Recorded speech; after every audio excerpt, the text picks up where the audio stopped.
പ്രിയപ്പെട്ട ഗുഡ്നസ് പ്രേക്ഷകരെ, മനസ്സ് നിറഞ്ഞെന്ന പ്രോഗ്രാമിലേക്ക് ഏവർക്കും സ്വാഗതം.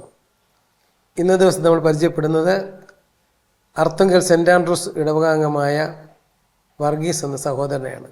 ഇദ്ദേഹം സംഗീത രംഗത്ത് വിവിധ കലാവല്ലഭനാണെന്ന് തന്നെ നമുക്ക് പറയാം. വിവിധ തരം കലകൾ ഒന്നിച്ച് കർത്താവ് സമ്മേളിപ്പിച്ചിരിക്കുന്ന ഒരാളാണ് സംഗീത രംഗത്ത്. അദ്ദേഹത്തെ പരിചയപ്പെടുവാനായി നമുക്ക് അദ്ദേഹത്തിൻ്റെ അടുത്തേക്ക് പോകാം. ഏവർക്കും ഒരിക്കൽ കൂടി സ്വാഗതം.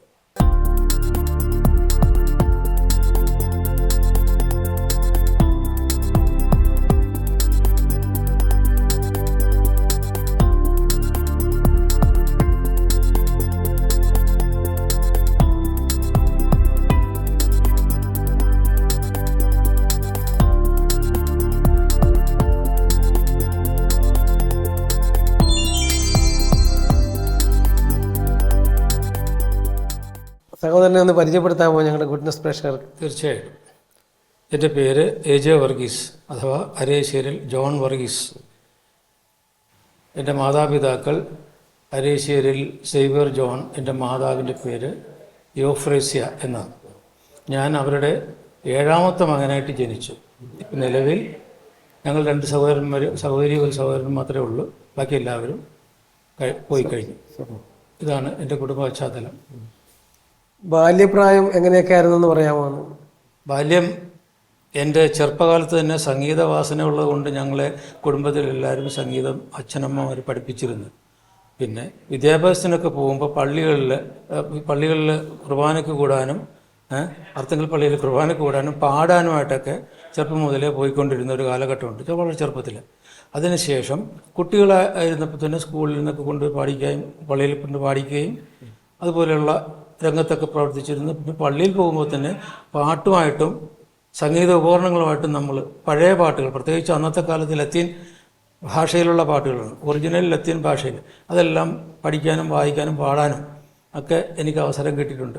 എല്ലാത്തിനും ദൈവകൃപയാലാണ് അത് കിട്ടിയിരിക്കുന്നത്. കാരണം ജനിച്ച പാടി തന്നെ ആരും ലത്തീൻ ഭാഷ പഠിക്കത്തില്ലല്ലോ. പക്ഷേ എന്തോ ദൈവത്തിൻ്റെ കൃപ കൊണ്ട് ലത്തീനൊക്കെ വായിക്കാനും പഠിക്കാനും പാടാനും ഒക്കെ ഉള്ള കൃപ പള്ളിയിൽ നിന്ന് തന്നെയൊക്കെ കിട്ടിയിരുന്നു. അതിനുശേഷമാണ് ഉപകരണങ്ങളിലേക്ക് വന്നത്. പിന്നീട് സ്കൂളിൽ പഠിക്കുമ്പോൾ സ്കൂളിലുള്ള സംഗീത മത്സരത്തിനും മറ്റുള്ള ആക്ടിവിറ്റീസിനെല്ലാം ഞങ്ങൾ പങ്കെടുത്തിരുന്നു. അതിലെല്ലാം മത്സരത്തിനുമൊക്കെ പ്രൈസ് കിട്ടിയിട്ടുണ്ട്. യൂണിവേഴ്സിറ്റി ലെവൽ വരെ എനിക്ക് മത്സരിക്കാനുള്ള അവസരം ഉണ്ടായിട്ട് പ്രൈസും വാങ്ങിച്ചിട്ടുണ്ട് സംഗീതത്തിൽ. പിന്നെ ഇൻസ്ട്രുമെൻസുമായിട്ടുള്ള ബന്ധം എങ്ങനെ വന്നു? ഇൻസ്ട്രുമെൻസുമായിട്ടുള്ള ബന്ധം എന്ന് പറയുന്നത്, ഞാൻ പള്ളിയിൽ, നമ്മുടെ ആദ്യകാലത്തെ പള്ളിയിൽ ഓർഗൻ കിടപ്പുണ്ട്. ഓർഗണിൽ പോയി പതുക്കെ വായിച്ച് അന്നത്തെ പള്ളിയിൽ അന്നത്തെ അച്ഛന്മാർ നമ്മളെ പ്രോത്സാഹിപ്പിക്കുമായിരുന്നു. അങ്ങനെ വായിച്ച് വന്നപ്പോൾ അതൊരു ഇത് വന്നു, ഒരു കാര്യം കണ്ടു കഴിഞ്ഞപ്പോൾ അതിനെ പ്രോത്സാഹിപ്പിക്കാൻ വേണ്ടിയിട്ട് അന്ന് ഇരുന്ന അച്ഛൻ ഒരു മാർഷൽ പാലിയത്തെ അച്ഛനാണ്. അങ്ങനെ എനിക്ക് 2 ആൾക്കാർ കൂടുന്നതെന്ന് പറയുമ്പോൾ കീബോർഡ് അല്ലെങ്കിൽ ഹാർമോണിയമൊക്കെ വാങ്ങിച്ചപ്പോൾ ആൾക്കാർ കൂടുന്നത് കൊണ്ട് എന്നെ വേറെ ഉപകരണത്തിലേക്ക് മാറ്റി. അങ്ങനെ ഞാൻ വയലിൻ പഠിച്ചപ്പോൾ എന്നെ കുഞ്ഞിമിഖേൽ എന്ന് പറയുന്ന ആശാനാണ് എന്നെ വയലിൻ പഠിപ്പിച്ചത്. അങ്ങനെ ഞാനും ആശാനും പിന്നെ പള്ളിയിലെ പ്രോഗ്രാമിനൊക്കെ ഞങ്ങൾ കുറേ കാലം വായിച്ചിട്ടുണ്ട്. അന്നത്തെ കാലത്ത്, വർഷങ്ങൾക്ക് മുൻപാണ്. അത് ലത്തീൻ പാട്ടുകളും പിന്നെ മലയാളം പാട്ടുകളുമായിട്ട് ഇങ്ങനെ പഠിച്ചു കഴിഞ്ഞിട്ടാണ് പിന്നെ കോളേജ് ജീവിതത്തിലേക്ക് പോകുന്നത്. കോളേജ് ജീവിതത്തിലേക്ക് പോകുമ്പോൾ അവിടെയും സെൻറ്റ് സേവേഴ്സ് കോളേജ് എന്ന് പറയുന്നത് തുമ്പ സെൻറ്റ് സേവേഴ്സ് കോളേജിൽ പഠിക്കുമ്പോൾ അവിടുത്തെ ഹാർമോണിസ്റ്റായിട്ടും മറ്റുമൊക്കെ എല്ലാം എനിക്ക് പ്രവർത്തിക്കാനുള്ള ഇടയായി. അച്ഛന്മാരാണ് ജെസ്യൂട്ട് ഫാദേഴ്സിന് ഇതിന് എല്ലാത്തിനും പ്രോത്സാഹനം തരും. അവർ കഴിവുള്ളവരെ നമ്മൾ ഉയർത്തും അവർ. അപ്പോൾ എനിക്കതിനുള്ള എല്ലാ അവസരങ്ങളും കിട്ടി. അവിടെ എല്ലാം ഡെവലപ്പ് ചെയ്യാനുള്ള എല്ലാ അവസരങ്ങളും കിട്ടിയിട്ടുണ്ട്.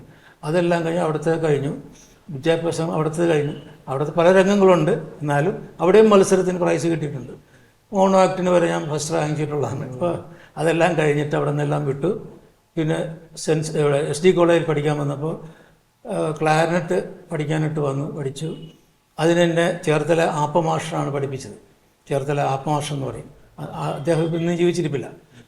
അതിനുശേഷം കോളേജിൽ നിന്ന് മത്സരത്തിന് പോയിരുന്നു, യൂണിവേഴ്സിറ്റി മത്സരത്തിനൊക്കെ പോയിരുന്നു. അതിനെല്ലാം മത്സരിക്കാനും ഗ്രൂപ്പിനും സോളോയ്ക്കും ഒക്കെ പ്രൈസ് കിട്ടാനുള്ള ഒരുപാട് അവസരങ്ങൾ ഉണ്ടായിട്ടുണ്ട്. അവിടെ നിന്നിട്ട് പിന്നീട് മറ്റുള്ള രംഗത്തൊക്കെ പ്രവർത്തിച്ചിട്ടുണ്ട് കോളേജിൻ്റെ രംഗത്ത്. ഇത് കഴിഞ്ഞിട്ട് അപ്പോഴും പള്ളികളിലുള്ള പാട്ടുകൾ, അതായത് ലത്തീൻ പള്ളി, ആലപ്പുഴ ലത്തീൻ പള്ളിയിലൊക്കെ ഞാൻ ഹാർമോണിസ്റ്റായിട്ടൊക്കെ പോയിട്ടുണ്ട്, ക്ലാർനെറ്റ് വായിക്കാൻ പോയിട്ടുണ്ട്. ഇങ്ങനെ ധാരാളം പ്രോഗ്രാം നാട്ടും പുറത്തൊക്കെ വായിക്കാൻ പോയിട്ടുണ്ട്. ആ സമയത്തൊക്കെ കമ്പോസ് ചെയ്യുമായിരുന്നു, പാട്ടുകൾ കമ്പോസ് ചെയ്യുമായിരുന്നു. ഇവിടെ ഒരു മാർക്കോസ് എന്നൊരു അച്ഛനുണ്ടായിരുന്നു, മാർക്കോസ്. അയാൾ ആക്സിഡൻറ്റിൽ മരിച്ചു പോയി. അങ്ങനെ എഴുതിയ കുറച്ച് പാട്ടുകളൊക്കെ ഞാൻ അന്ന് സംഗീതം ചെയ്തിട്ടുണ്ട് അന്നത്തെ കാലത്ത്. അതൊക്കെ നമ്മുടെ ഇവിടെ റേഡിയോ നിലയത്തിൽ, തൃശ്ശൂർ റേഡിയോ നിലയത്തിൽ നിന്ന് പ്രക്ഷേപണം വരെ ചെയ്തിട്ടുണ്ട് അന്നത്തെ കാലത്ത്. അവർ ആൽബ സെമിനാരിയിൽ നിന്ന് പ്രക്ഷേപണം ചെയ്തിട്ടുണ്ട് ആ കാലത്ത്. അതിനുശേഷം ഈ ക്ലാർനെറ്റ് പഠിച്ചതിന് ശേഷം ഞാൻ ഇമ്മീഡിയറ്റിൽ സാക്സഫോണിലേക്ക് ഞാൻ മാറി. സാക്സഫോൺ എന്ന് പറയുമ്പോൾ വെസ്റ്റേൺ നൊട്ടേഷൻ പഠിക്കാനായിട്ട് പോയി. അത് കൊച്ചി നേവൽ ബേസിലാണ് പോയി. അവിടെ ഒരു GK പിള്ള എന്ന് പറയുന്ന ഒരു നേവൽ മ്യൂസീഷ്യൻ ഉണ്ടായിരുന്നു. അയാൾ സാക്സഫോണിസ്റ്റ് ആയിരുന്നു. അപ്പോൾ അങ്ങനെയാണ് എന്നെ പഠിപ്പിച്ചത്. ഞാൻ അവിടെ പോയി പഠിക്കുമായിരുന്നു. സാക്സഫോണിന് സെക്കൻഡ് ഹാൻഡ് വാങ്ങിച്ചിട്ട് ഞാൻ അവിടെ പോയി പഠിച്ചിട്ടാണ് ഇങ്ങനെ. പിന്നെ ഞാൻ നേവി ചേർന്നതിനായിട്ട് പോയതാണ്. ഇന്ത്യൻ നേവിയിൽ ചേർന്നതാണ്. എൻ്റെ നമ്പർ വരെ എനിക്കിന്ന് ഓർമ്മയുണ്ട്. 188020. ഇത് എൻ്റെ പെർമനൻറ്റ് നമ്പറായിരുന്നു. ഞാൻ ഓഫീസറായിട്ട് വരുമെന്നുള്ളത് അറിയാം. കാരണം ഞാൻ NCCയിൽ C സർട്ടിഫിക്കറ്റ് ഹോൾഡറാണ്. C സർട്ടിഫിക്കറ്റ് എന്ന് പറയുന്നത് NCCയിൽ ഏറ്റവും വലിയ കോഴ്സിൻ്റെതാണ്. C certificate ഹോൾഡറാണ്. അതിൽ ചെറുപ്പം തൊട്ടേ ഉണ്ട്. B ഉണ്ട്, C ഉണ്ട്. C സർട്ടിഫിക്കറ്റ് ഹോൾഡറാണ്. അപ്പോൾ ക്യാമ്പുകൾ, ഓൾ ഇന്ത്യ ക്യാമ്പുകളൊക്കെ അറ്റൻഡ് ചെയ്തിട്ടുണ്ട്. ഓൾ ഇന്ത്യ ക്യാമ്പ് എന്ന് പുരന്തർ അക്കാഡമിയിൽ കോഴ്സ് ചെയ്തിട്ടുണ്ട്. MRC വെല്ലിംഗ്ടണിൽ കോഴ്സ് ചെയ്തിട്ടുണ്ട്, പട്ടാളത്തിൻ്റെ കൂട്ടത്തിൽ. അപ്പോൾ കേരളത്തുകാരോട്ടുള്ള വെറുപ്പ് കൊണ്ടും മറ്റ് ഈ ഇൽ ഫീലിങ്ങൊക്കെ കൊണ്ട് അവർ നമ്മളെ വിട്ട് തഴഞ്ഞ് വിട്ട് ഞാൻ പുറത്ത് പോന്നു. പിന്നീട് ഞാൻ പുറത്ത് ബോംബെയിൽ കുറേ കാലം ജോലിയായിട്ടും സംഗീതമായിട്ടും. അപ്പോൾ ഇതിനിടയ്ക്ക് ഒരുപാട് പ്രോഗ്രാമൊക്കെ വായിക്കാൻ പോകും. ഇതിനിടയ്ക്ക് ഞാൻ പഠിച്ചു കഴിഞ്ഞിട്ട് ഉടനെ തന്നെ വൈക്കം മാളവിക തിയേറ്റേഴ്സിലും കായംകുളം പീപ്പിൾസ് തിയേറ്റേഴ്സിലുമൊക്കെ പിന്നണിയിൽ പ്രവർത്തിക്കാൻ പറ്റും. അന്ന് പ്രൊഫഷണൽ ഗ്രൂപ്പിലൊക്കെ ഓർക്കസ്ട്ര നമ്മൾ ഡയറക്റ്റായിട്ട് വായിക്കുന്ന കാലഘട്ടമാണ്. അന്ന് സംഗീത സംവിധായകരായിട്ടുള്ള അർജുനൻ മാസ്റ്റർ, കണ്ണൂർ രാജൻ, കുമരകൻ രാജപ്പൻ ഇവരുടെയൊക്കെ കൂട്ടത്തിലാണ്. അതിനു മുൻപ് കലവൂർ ബാലൻ്റെ കൂടെയും മറ്റുമൊക്കെ ഞാൻ പ്രോഗ്രാമിനൊക്കെ ചെയ്യാൻ പറ്റുന്നു.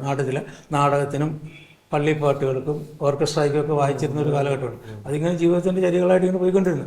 ഇതെല്ലാം വരുമ്പോൾ ഇവനൊക്കെ സമയം കിട്ടുമെന്ന് ചോദിക്കും. ഇതിനൊക്കെ മുഴുവൻ സമയം കിട്ടുമോ ഇതിന്? അല്ല, അത് സൈഡ് ബൈ സൈഡ് എല്ലാം വരും. പഠിച്ചിരുന്നപ്പോഴും ഞാൻ ഈ പീപ്പിൾസിൽ വായിക്കാൻ പോയത്, പഠിച്ച് കൊണ്ടിരിക്കുമ്പോഴാണ് പീപ്പിൾസിൽ വായിക്കാൻ പോയത്. കണ്ണൂർ രാജൻ അവിടെ നിന്നൊക്കെ വിട്ടു പോകുന്നു. പിന്നെ മാളവികയിൽ ചെന്ന്, മാളവികയിൽ അർജുന മാഷാണ്. അർജുന മാഷനും കുമരകൻ രാജപ്പനൊക്കെയാണ്. അവരുടെ കൂട്ടത്തിലും പോയിരുന്നു. അപ്പോൾ അവിടെയൊക്കെ അവസരം കിട്ടി. അവിടെ പാട്ടുകൾ വായിക്കാനും പിന്നണിയിൽ സംഗീതം വായിക്കാനും ക്ലാർനെറ്റും ഇതൊക്കെ കിട്ടി. ഇതെല്ലാം കഴിഞ്ഞിട്ടാണ് ഞാൻ നേവി ചേരുമ്പോൾ സാക്സറായിട്ട് പോകുന്നത്. അതൊക്കെ നമുക്ക് വിധി വൈപര്യത്തിൽ എന്ന് പറയട്ടെ, അതിൽ നിന്നൊക്കെ പിന്നെ പോകുന്നു. പിന്നീടാണ് ഞാൻ ബോംബെയിലായി പോകുന്നത്. ബോംബെയിലായി പോയപ്പോൾ മറ്റു കാര്യങ്ങളിലായിട്ടും മറ്റുള്ള രംഗത്തൊക്കെ ജോലിയായിട്ടും മറ്റു രംഗത്തൊക്കെ. എത്ര വർഷം ഉണ്ടായിരുന്നു ബോംബെയിൽ? ഞാൻ 1976 അവസാനത്തിലാണ് ഇവിടുന്ന് ഞാൻ പോകുന്നത്. 76 അവസാനം ഡിസംബറിലാണ് ഞാൻ ബോംബെ പോകുന്നത്. അന്ന് തൊട്ട് ഞാൻ വർഷങ്ങളോളം ബോംബെയിലും ഡൽഹിയിലും ഉണ്ടായിരുന്നു. ഡൽഹിയിൽ നിന്ന് പിന്നെ തിരിച്ചു വന്നു. പിന്നീട് ഇടയ്ക്ക് ഞാനൊന്ന് ഗൾഫിലൊക്കെ പോയി. അത് സംഗീതമായിട്ടല്ല, ജോലിയായിട്ട്. അപ്പോൾ ഈ രംഗത്തിൻ്റെ ഇടയ്ക്കാണ് സംഗീതം. ഗൾഫിൽ പോയിട്ട് തിരിച്ചു വന്നപ്പോഴാണ് ഇവിടെ വന്ന് പാതുവാസുന എന്ന കാസറ്റ് ചെയ്യാനുള്ള ഇടയായത്. അതിവിടെ ഇരിക്കുന്ന ബോണിയച്ഛൻ്റെ സഹായത്തിലാണ്. അച്ഛൻ അന്ന് ഓർഫണയിലെ ഡയറക്ടറായിരുന്നു. അച്ഛനോട് സംസാരിച്ചപ്പോൾ അച്ഛൻ പറഞ്ഞു, എൻ്റെ സുഹൃത്ത് നെൽസൺ ഷൈൻ എന്ന് പറയും പാട്ടുകൾ എഴുതിയത്. അതിനൊക്കെ അറിയാം അത്. അപ്പോൾ ആ പുള്ളിയുടെ കൂടെ ഞങ്ങളൊരു പാട്ട് ഇത് തീം തന്നിട്ട് എഴുതി. ആ പാട്ടാണ് ഞാനിപ്പോൾ ഇന്ന് സംഗീതം ആദ്യകാലത്ത് ചെയ്തത്.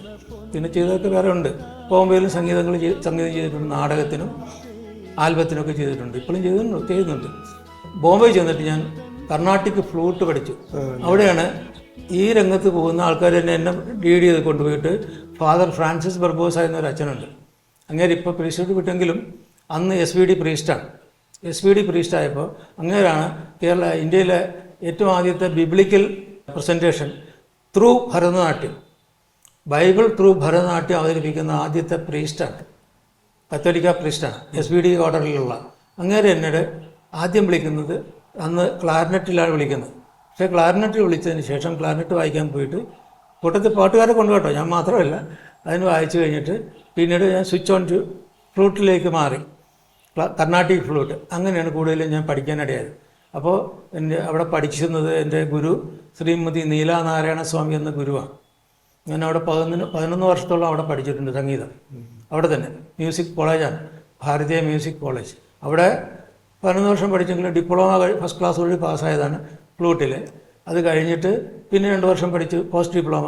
പിന്നെ ടീച്ചർക്ക് ഇരുന്ന് പഠിപ്പിക്കാൻ പറ്റാത്തതുകൊണ്ട് ടീച്ചർ നിർത്തിയിട്ട് പറഞ്ഞു, നീ ഇത്രയും പഠിച്ചത് കൊണ്ട് നിനക്ക് ജീവിക്കാം എന്നൊക്കെ പറഞ്ഞ് എന്നെ നിർത്തിയതാണ്. പക്ഷേ എൻ്റെ ഗുരുക്കന്മാരെ എനിക്ക് ഒരുപാട് സഹായിച്ചിട്ടുണ്ട്. എൻ്റെ നീല ടീച്ചർ, പിന്നെ സാക്സഫോണിൻ്റെ ആൾ, അയലി മാഷ്, ക്ലാരിനെറ്റ് മാഷൊക്കെ ഇവരൊക്കെ എന്നെ ഒരുപാട് സഹായിച്ചിട്ടുണ്ട് ഈ കാര്യത്തിൽ.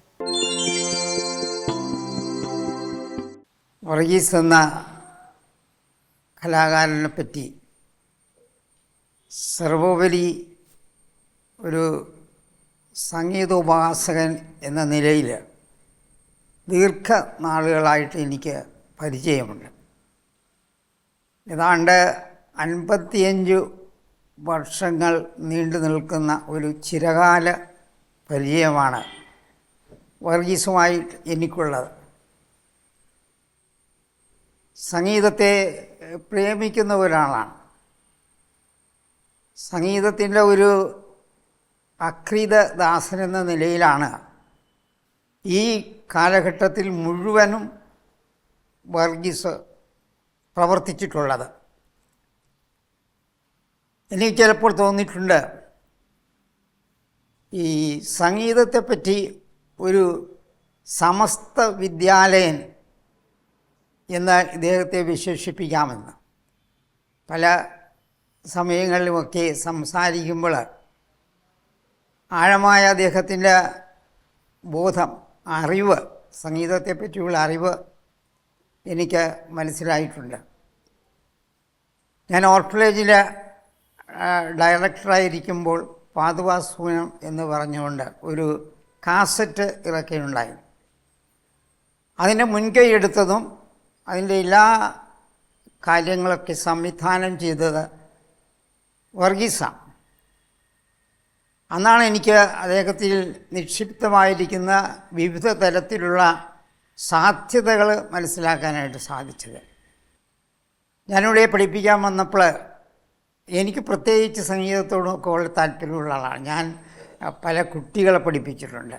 ഇപ്പോൾ ഞാൻ പഠിപ്പിച്ച ഒരു കുട്ടി ഇന്ന് സംഗീത ടീച്ചറായിട്ടൊക്കെ വർക്ക് ചെയ്യുന്നുണ്ട്.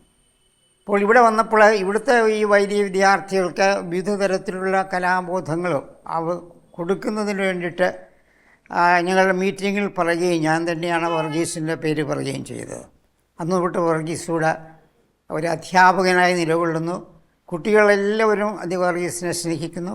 വർഗീസ് കൊടുക്കുന്ന നിർദ്ദേശങ്ങളൊക്കെ ഭംഗിയായി പാലിച്ചുകൊണ്ട് അവർ ഉപകരണങ്ങളും മറ്റുമൊക്കെ പഠിച്ച് മുന്നോട്ട് പോകുന്നുണ്ട്. അത് അവരുടെ രൂപീകരണത്തിൻ്റെ ഒരു ഭാഗമാണ്. ഈ പ്രശസ്തിയുടെ വെള്ളി വെളിച്ചത്തിൽ നിന്ന് ഒഴിഞ്ഞു മാറുന്ന ഒരു സ്വഭാവമാണ് വർഗീസിനുള്ളത്.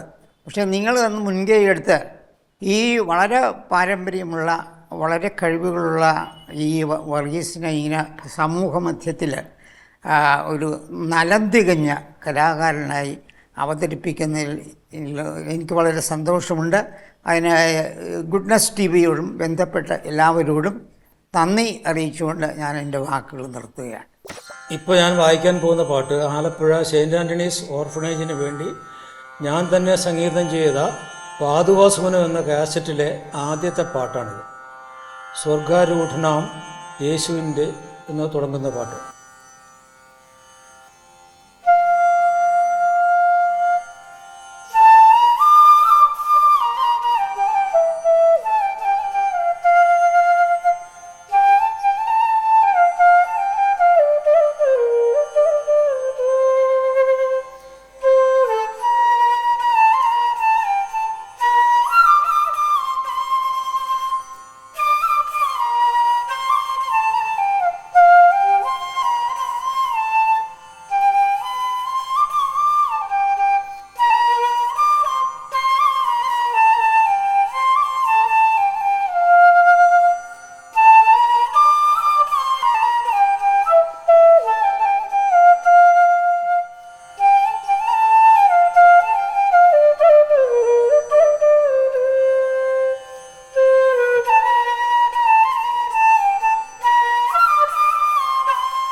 അപ്പോൾ ഇതിനിടയിൽ വിവാഹം കഴിക്കാൻ മറന്നുപോയതാണോ അതോ വേണ്ടെന്ന് വെച്ചതാണോ? അതെല്ലാം ഒരു ദൈവത്തിൻ്റെ പദ്ധതി പോലെയാണ്. ദൈവവിളിയായിട്ടാണോ? നമ്മൾക്കൊരു പദ്ധതിയുണ്ട്. ഞാൻ പറഞ്ഞില്ലേ, ഇപ്പം എന്നോട് പലരും പറഞ്ഞിട്ടുണ്ട്, നിന്നെക്കുറിച്ചൊരു പദ്ധതിയുണ്ട്, അതിൻ്റെ ദോഷത്തിനല്ല, അല്ല ഗുണത്തിനാണ്, നിൻ്റെ ഗുണത്തിനാണെന്ന് പറഞ്ഞിട്ടുണ്ട്. എന്ന് പറഞ്ഞ പോലെയാണ്. ഇപ്പം ഞാൻ ഇത്രയും നാൾ ജീവിച്ചെങ്കിലും എന്തെങ്കിലും ഒരു പദ്ധതി കാണുമായിരിക്കും. ഇന്നും എന്നോട് ചോദിച്ചു, ഞാൻ പഠിപ്പിക്കാൻ പോയത് വേറൊരു അച്ഛനാണ് എന്ന് പഠിപ്പിക്കാൻ പോയത്. അവിടെ ഞാൻ പറഞ്ഞു, ഞങ്ങൾക്ക് 2-3 ക്ലാസ് കഴിഞ്ഞപ്പോൾ ഫ്ലൂട്ടാണ് പഠിപ്പിക്കുന്നത്. അപ്പോൾ പറഞ്ഞു, എന്താണ് എന്തുകൊണ്ട് കല്യാണം കഴിച്ചില്ല, അല്ലെ എന്ത്, അതൊരു വിധി അല്ലെങ്കിൽ ഒരു പദ്ധതിയാണ്. ഞാനിങ്ങനെ പോകുന്നു. ഇനി കൂടെ പറയാം, ഞാൻ സെൻറ്റ് സേവേഴ്സിൽ പോയെന്ന് പറഞ്ഞ് ജെസ്യൂട്ട് ആകാനായിട്ടുള്ള പോക്കായിരുന്നു. അത് തുറന്നു പറയാം. ആഗ്രഹം ജെസ്യൂട്ട് ആകണമെന്നുള്ളതായിരുന്നു. കാരണം ജെസ്യൂട്ട് എന്ന് പറയുന്നത് ലോകത്തിലെ ഏറ്റവും വിദ്യാഭ്യാസത്തിൻ്റെ നമ്മൾ തമ്മിലൊരു പൊരുത്തം പറയട്ടെ. ഞാൻ ജെസ്യൂട്ട് അച്ഛനാകാനായിട്ടിരുന്ന ആളാണ്. ആണ് എവിടെയായിരുന്നു? ഞാൻ ലിയത്തട്ടത്തിലാണ് പഠിച്ചത്. ലിയത്തട്ടത്തിൽ. അന്നത്തെ ലിയത്തട്ടത്തിലെ അച്ഛന്മാരായിട്ടുള്ള എൻ്റെ റെക്ടറായിട്ടിരുന്നത് കണ്ണമ്പുഴ അച്ഛനാണ്, ജോസഫ് കണ്ണമ്പുഴ. ജോൺ മിയാലിൽ ആയിരുന്നു അവിടുത്തെ വൈസ് പ്രിൻസിപ്പൾ. ഞാൻ സെൻറ്റ് ജോസഫിൽ പഠിക്കുമ്പോൾ ജോൺ മിയാലിൽ വൈസ് പ്രിൻസിപ്പൾ, എൻ്റെ റെക്ടർ അച്ഛനായിട്ട് ജോസഫ് കണ്ണമ്പുഴ അച്ഛനാണ്. ജോർജ് ഐക്കര എന്ന് പറയുന്ന അച്ഛനാണ് എൻ്റെ പ്രിൻസിപ്പൾ. പിന്നെ പെരുമ്പറ അച്ഛനൊക്കെ ഉണ്ടായിരുന്നു ഞാൻ സെൻറ്റ് ജോസഫിൽ പഠിക്കുമ്പോൾ. എൻ്റെ കൂടെ അച്ഛൻ ഇവിടെ ഉണ്ടായിരുന്നു. ഇവിടെ നിന്നാണ് എന്നെ സെലക്ട് ചെയ്ത് ഞാൻ അവിടെ പോയി പഠിക്കുകയും ചെയ്തു 2 വർഷം.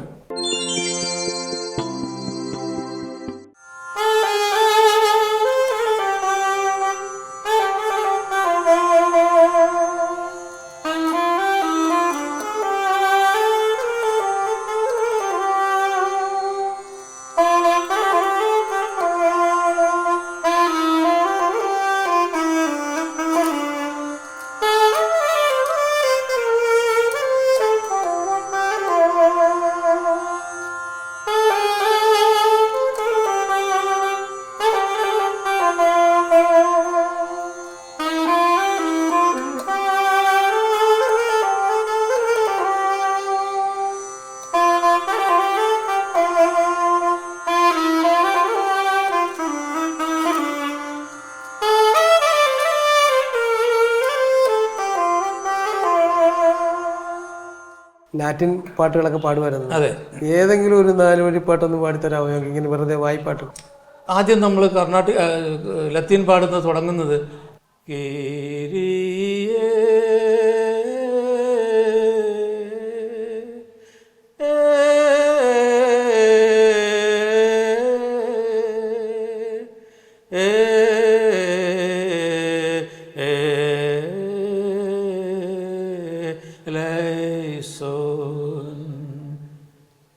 പ്രാവശ്യമുണ്ട്. പിന്നെ ക്രിസ്തേ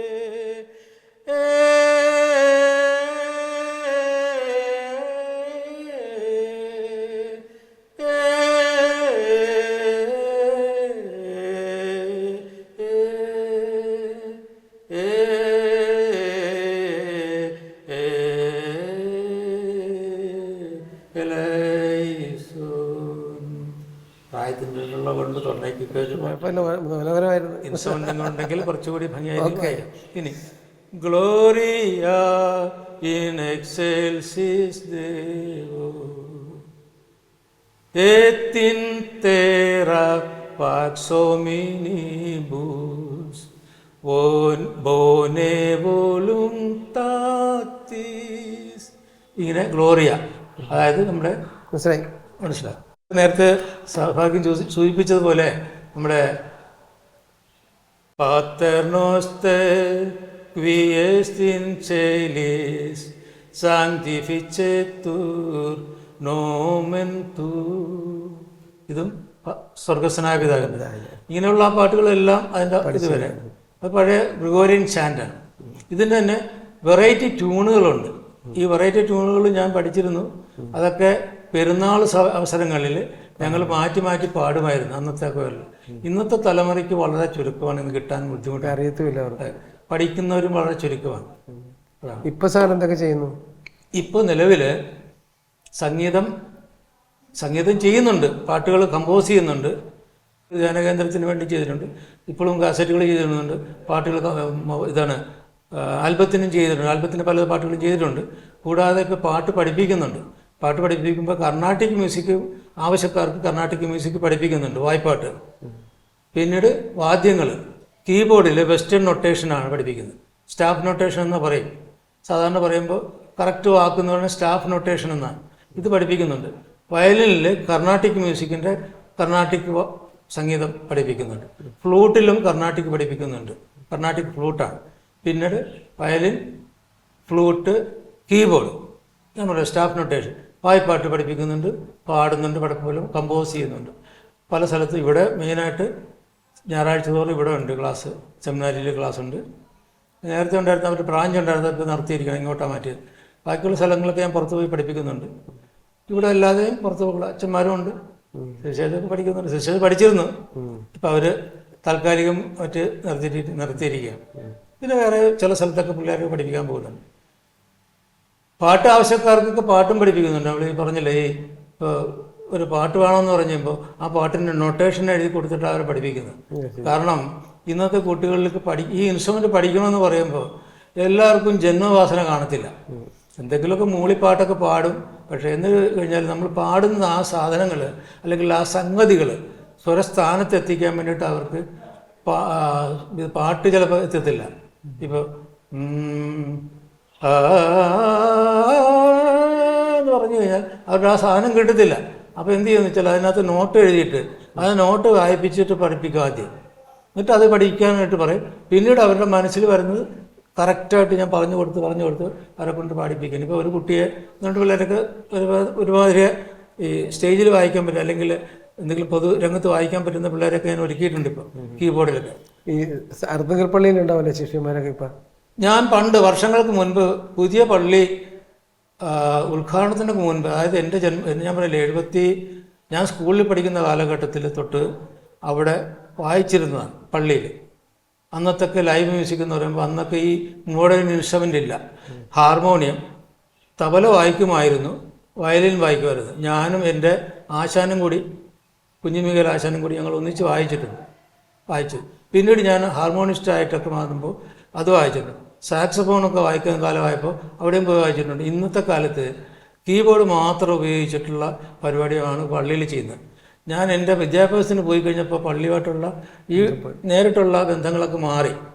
പിന്നെ വരുമ്പോൾ വന്നാൽ എപ്പോഴെങ്കിലും ഉണ്ടെങ്കിൽ, അങ്ങനെ ഞാൻ ബോംബെയിൽ നിന്ന് വന്നും ചെയ്തിട്ടുണ്ട്. ഇവിടെ പെരുന്നാളിനൊക്കെ ഒരു സമയത്ത് വന്ന് ചെയ്തിട്ടുണ്ട്. അന്ന് വന്നിട്ട് കോൺസെർട്ട് ഫ്ലൂട്ടാണ് വായിച്ചത്. കോൺസെർട്ട് ഫ്ലൂട്ട് എന്ന് പറഞ്ഞാൽ നമ്മുടെ വെസ്റ്റേൺ ഫ്ലൂട്ട് എന്ന് പറയും. അതൊക്കെ വായിച്ച് പോയിട്ടുണ്ട് അന്നത്തെ കാലത്ത്, വളരെ വർഷങ്ങളായി. അപ്പോൾ അങ്ങനെ വന്ന് ഞാൻ വായിച്ച് പോയിട്ടേ ഉള്ളൂ. പിന്നീട് ഇപ്പോൾ സ്ഥിരം പോയിട്ട് വായിക്കാറില്ല. പിന്നെ വന്നത് ഒരു പെരുന്നാളിന് വന്നപ്പോൾ എനിക്കൊരു നിയോഗം പോലെ വന്നിരുന്നു. ഞാൻ ബോംബെയിൽ താമസിച്ചിരുന്നപ്പോൾ അർത്തുങ്കൽ സെബസ്ത്യാനോസിന് എനിക്ക് 2 പ്രാവശ്യം ദർശനം കിട്ടി. ദർശനം എന്ന് പറയുന്നത് ജീവനോടുകൂടി പുണ്യാളനെ കാണുന്നതായിട്ട്. എൻ്റെ അസുഖത്തിൻ്റെ അവസരത്തിലാണ് ഞാൻ ബോംബെയിൽ ഞാൻ അത്ര കഷ്ടപ്പെട്ട് കിടക്കുന്ന സമയമാണ്. എനിക്ക് അറ്റാക്കൊക്കെ വന്നാണ്, ഒരു 3 അറ്റാക്ക് എനിക്ക് ഇതിനിടയ്ക്ക് വന്നു. ആ സമയത്ത് അതിനിടയ്ക്ക് ഞാനിങ്ങനെ സ്വപ്നം കണ്ടു. ഒരു പ്രാവശ്യം ജീവനോട് കണ്ണൊക്കെ കാണിച്ചുകൊണ്ട് എന്നോട് വിളിക്കുന്നത്. അപ്പം ഞാനൊരു താഴ്വാരത്തിൽ ഇങ്ങനെ ഒരു മലയുടെ താഴ്വാരത്തിൽ നിന്നുകൊണ്ട് ഇങ്ങനെ പുണ്യാളം നോക്കിയിട്ട് പറഞ്ഞു, പുണ്യാളിൻ്റെ മുമ്പിൽ ചെന്നിട്ട് ഞാൻ ഇങ്ങനെ നോക്കിയിട്ട് പറഞ്ഞു, താഴ്വാരത്തിൽ ഒരുപാട് ജനങ്ങൾ കഷ്ടപ്പെട്ടുകൊണ്ടിരിക്കുന്നു, അവരെ ഒന്ന് രക്ഷിക്കണം എന്ന് പറഞ്ഞു. അപ്പോൾ പുള്ളി ഇങ്ങനെ നോക്കിയിട്ട് ഈ വിധത്തിൽ നിൽക്കുകയാണ്. എന്നിട്ട് ഇങ്ങനെ കണ്ണ് കാണിക്കുന്ന ഒരു രംഗമുണ്ട്, അത് ജീവനോടുകൂടി കണ്ണ് കാണിക്കുന്നതായിരുന്നു. ഞാനിങ്ങനെ പോയിട്ട് ആവശ്യപ്പെടുന്നു.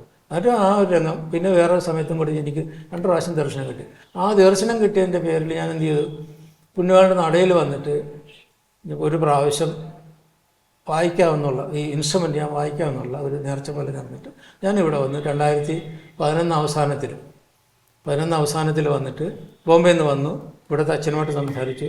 ആ വർഷത്തെ പെരുന്നാൾ പിറ്റേ വർഷത്തെ 2012 സമയത്ത് ഞാനിവിടെ വന്നിട്ട് പെരുന്നാളിന് എല്ലാ ദിവസവും ഉള്ള പ്രധാനപ്പെട്ട കുർബാനയ്ക്കോ കാര്യങ്ങൾക്കൊക്കെ ഞാൻ പ്രവർത്തിച്ചിരുന്നു. അതായത് ലിറ്റനിക്കും മറ്റു കുർബാനയ്ക്കൊക്കെ ഞാൻ വായിക്കാൻ വേണ്ടി വന്നിരുന്നു.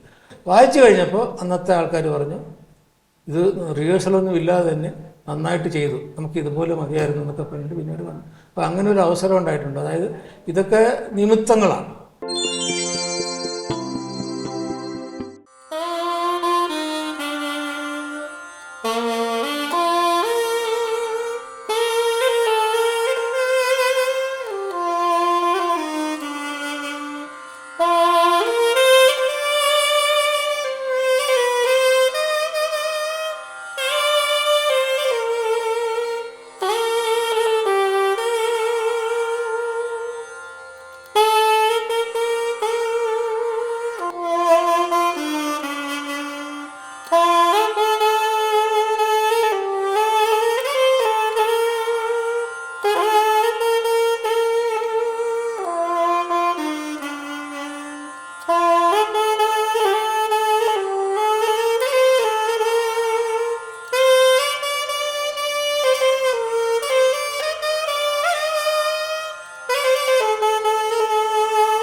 സംഗീത ലോകത്തിലെ ഒരു വിവിധ കലാവല്ലഭനെയാണ് ഞാൻ കണ്ടത് അല്ലേ? വിവിധ കലാവല്ലഭം ജനങ്ങൾ പറയും, ഞാനിങ്ങനെ പോകുന്നു. ഇത്രയും വലിയൊരു പ്രതിഭയെ കാണാൻ സാധിച്ചതിൽ ഏറെ സന്തോഷമുണ്ട്.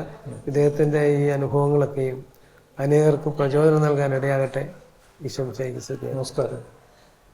പ്രിയമുള്ളവരെ, ദൈവം ചിലർക്ക് സന്നിവേശിത വരപ്രസാദം എന്ന് പറയും, അവർക്ക് അതിന് ഇൻഫ്യൂസ്ഡ് കാര്യസമെന്നും പറയാം. അങ്ങനെയുള്ള ചില കാര്യസങ്ങൾക്ക് ചിലർക്ക് നൽകിയാൽ ചില കുടുംബത്തിന് തന്നെ നൽകും. ഇപ്പോൾ ഇതുവരെ നമ്മൾ ശ്രവിച്ച വർഗീസേട്ടന് അദ്ദേഹത്തിൻ്റെ 7 സഹോദരങ്ങളിൽ പലരും തന്നെ സംഗീത കലയിൽ വളരെയധികം പ്രാവീണ്യമുള്ളവരാണ്. അങ്ങനെ ഒരു കുടുംബത്തിലുള്ള ഒരാളെ കാണാൻ സാധിച്ചതിൽ നമുക്ക് തമ്പുരാന് നന്ദി പറയാം. നമ്മളിലും ഇതുപോലെയുള്ള സന്നിവേശിത വരപ്രസാദം ഒളിച്ചു വച്ചിരിക്കുന്ന കഴിവുകളെന്തെന്ന് കണ്ടെത്തുവാനും ഇത് ഉപകാരപ്രദമാകട്ടെ. പ്രിയമുള്ളവരെ, മനസ്സ് നിറഞ്ഞെന്ന പ്രോഗ്രാം ഇന്നിവിടെ സമാപിക്കുകയാണ്. ഈ പ്രോഗ്രാമിൻ്റെ ഓരോ എപ്പിസോഡും കണ്ടും ആസ്വദിച്ചും അതിനേക്കാൾ ഉപരിയായി ഇതിൻ്റെ പിന്നിൽ അധ്വാനിച്ച വളരെയധികം മനുഷ്യരുണ്ട്. എല്ലാവർക്കും ഈ സമയം ഗുഡ്നസ് TV യുടെ പേരിൽ നന്ദി രേഖപ്പെടുത്തിക്കൊണ്ട് ഈശോ മിശിഹായ്ക്ക് സ്തുതിയായിരിക്കട്ടെ.